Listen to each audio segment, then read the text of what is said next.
which is to totally accept. It's really emunah. I'll write here, big, emunah, because you completely accept that God is completely running the world. Is that with an olive and iron? You want me to do it in Hebrew? Okay.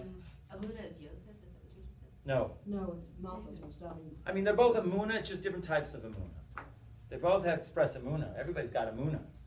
But it's just how you're going to express that emunah, right? The type of emunah of the tzaddik, you know, it's like, it's such a high level of emunah that they have. Some they don't need to pray. The force is so with them, and they know it's all just a game, but they go along with the rules of the game. Okay? There was a great story of the Lubavitcher Rebbe. They were taking him away to be arrested. Right. And they're on a boat going to wherever the prison was. He's in chains. And in the night there's a moon. He says, I want you to stop the boat so I can make a blessing on the moon. Remember, you heard this story, right?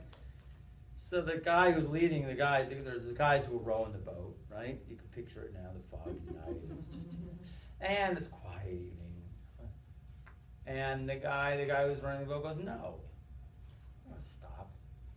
So then all of a sudden the boat stops and they can't row anymore. The guys are stuck. The guys who are rowing just can't move. And you're just sitting there. And then after a while, okay, they get their movement again. And then the Rebbe says, I'd like you to stop, and so I could say Kiddush Levana. So then the guy says, okay. So all of a sudden the chains automatically come off. He stops and he says the Kiddush Levana. He says his prayers. Now when they got to the prison, nobody he didn't tell anybody. The guards, the guys who were rowing, going, do you know what's happened out there, right? And then, of course, when it came time to release him, also the door wasn't even locked. The chains automatically came. Yeah, it's all a game. He's with the. There was one time that one of the Lubavitch Rebbe's was with Rabbi Levi Yitzchak of Bardishev. They were collecting money for Pigeon Shavuot one time, and they were late. They were late in getting somewhere, and there was a big wall, and they had to walk around to get to the gate to get inside the city. So Rabbi Levi Yitzchak says, "Okay, we're just going through the wall. So we're just like, we got to move. We got to go." So the Lubavitch Rebbe stopped and said, "No, there's time to go around. We don't need to do that." So they go. They're on a different level. Okay, they're on a completely. We have no clue where they're coming from. These guys. Okay, they're like from another world. Okay, but of course then there's King David who's like, he's got to pray. He's got to, oh my gosh, I don't know how we're going to get through this. Like all of us, basically. Okay. He can't say, I don't have, where's his emunah if he's saying, I don't know how we're going to get through this? It's emunah because you got to pray, you got to do it, but God in the bottom line is going to get you through it. Of course. So he doesn't say right? how. That's why you have to have a relationship with God. Okay, in any case, the idea really is, I want to focus on these because we explained here, first thing we explained a couple weeks ago was you have to find yourself in these. You have to find out which midah, which quality. Shh, take it easy. Which quality what? Because it's about balancing ourselves. You have to have everything aligned in order for the light to come through and you to be charged. Okay, there has to be a balance, like a light bulb, the filament. Everything has to be in place. Okay, you have to have a balance. And our lives tikkun is sometimes about balancing. Now you have to see which one of these you gravitate more. Which one are you? Am I a chesed person, or do I more serve God through fear and awe? Am I more of a balanced person in glory? I'm into giving kavod. I give kavod to God. I want to give glory to God.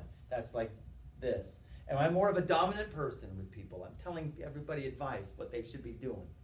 Or am I an empathy person? No, it's okay. You can just walk on me anytime you want. Okay, right?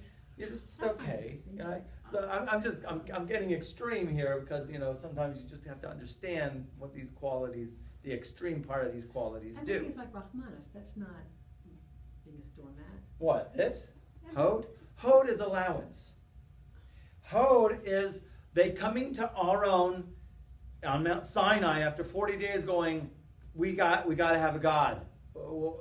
We got a God. Moses is dead. we got to have a God. So Aaron says, okay, I see how you're feeling. Let's go and ask the women for all their gold. Right? He's trying to stall him out. But he's like, he can't come from, no. Right? It's not his, he could have done it. He made a decision not to. Okay? He could have done it. The bottom line is it's empathy. Okay? What was created also, these correspond to the days of creation. This is kindness, light, it extends. This is discipline, the second day of creation, where God made a firmament, he drew a line. This is beauty. The earth and the planets come together. The water and the earth are in just exact ratio. Netzach is the planets. You, sun, you're here. Moon, you're here. Mars here, and Venus here. They all got to, this is where you're sitting. Empathy was birds and fish. Everybody's, first time anybody's just flying around free. Okay? First creation where there's just no path, right? There's just flying free. That's empathy. Okay? In other words, it's you have to get in touch with it, you know, and then Yesod is foundation, the collection of everything. Okay? And then there's Malchus, which is the absolute receiving of it all, but we'll see more. It's really taking all this energy and creating something completely different with it. It is the woman who takes the seed from the man and makes the child. And it is King David who takes a fragmented kingdom and turns it into an unbelievable kingdom and unifies everything. He creates, and this is our job, is to take something which is, we're all broken and shattered, and make it into something and create something from it. Okay? That's, you know, we have all of these in us, just one might be a little bit more dominant. Everybody has all of them. This is all of you. This is the head. This is your right arm, left arm. This is your body. This is your right leg, left leg. This is the sexual organ, right? And that's, some people say, the woman or the crown of the organ. Okay? Body parts, tzaddikim, it's everywhere. Okay? And we're going to go through that. Okay? But my homework was, which I've been trying to get to, right? When we experience something that we love, you have to stop yourself and say, okay, I love chocolate. Right? Remember the story of the Reb Zusha, right? Right? We have to, just as I love this chocolate, the more so. This is an awakening, my awakening of my love.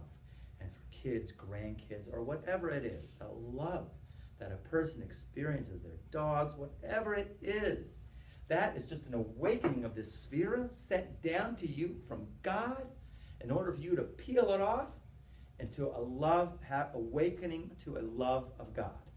When you experience a love of something, it's a love of God that you really need to peel off. Like I say, we don't know what's going on. Peel off the mask of matter. I'm awakened. And now I can elevate this to a love of God. Now this is the biggest tricky one. Fear. Okay? A lot of people have a lot of fears. Fear is the killer. They're afraid to walk out in the street. They're afraid to go here. They're afraid of getting sick. A lot of people operate like that. Okay? A lot of people were afraid of trying. They're afraid of failure. That's paranoia. I don't know. A lot of people won't try something. They won't do something because they're afraid they'll fail. Right?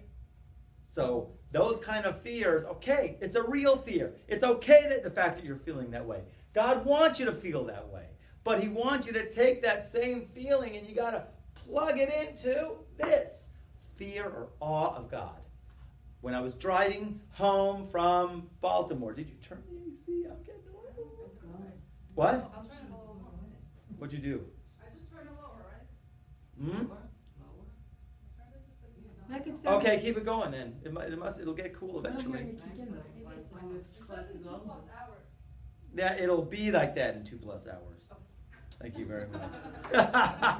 We can look forward to getting 68 degrees in 2 hours. All right. That's the big thing is when we all have them. We all have them. How do you get it from stop it from immobilizing you? Because the first thing is stop. I'm experiencing a fear. It's okay. God wants me to awaken to a real fear. the real awe, which is awe of him. Okay? It's all about having awe of God. Yeah. Okay? Why is God sending me this feeling of fear? For me to have this feeling connect to him. Okay?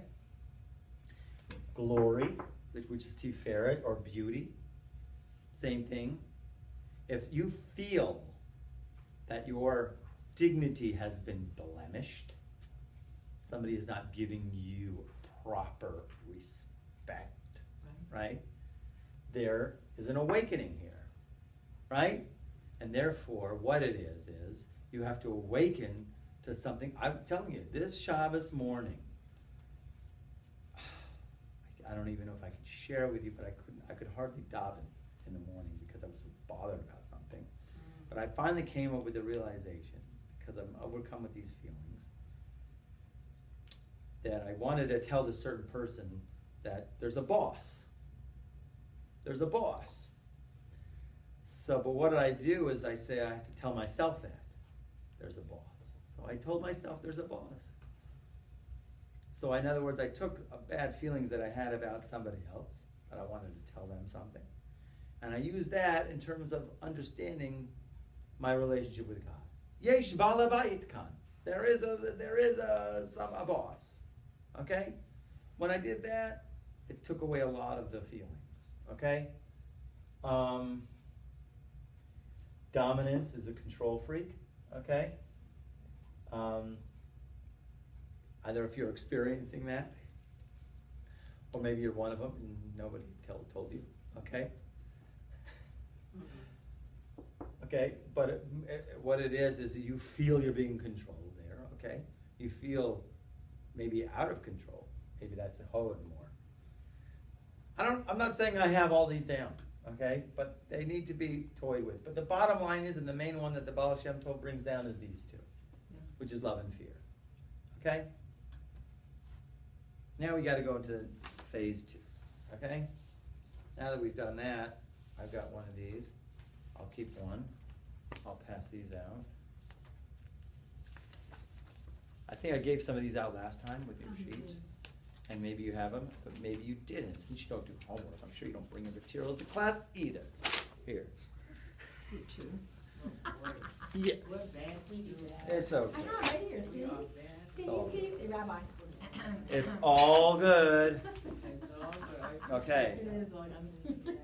Now, what we got here is something really dynamic, and I told you it was a work in progress. Okay? Because if you'll see, and the reality is, does everybody have one? Just 1 second. This is so fun. Awesome, thank you. Pardon? You don't have next to the first page, do you? I didn't have a handout to the first page. Did I hand out a first page? No, that's it. No, the other one from last time. Oh. No. I'll check. Gee, it's really cool in here. Let's go in there. I'm roasting. Maybe we should move. But I'm drinking hot coffee, Dunley. Yeah, but I'm not. Fix it? All right. So, like I say, everything's in tens, right? And everybody knows a lot of things that are in tens in our 5 books of Moses. And every single thing that we see that in tens comes from these 10 sefirot. Okay, as I have here on the far left-hand side of the page, that column here, right, says right there, the 10 sefirot, these 10 emanations, these 10 garments. Okay? I have a question. Yeah. Now that you are repeating 10 and 10 many times, why 10?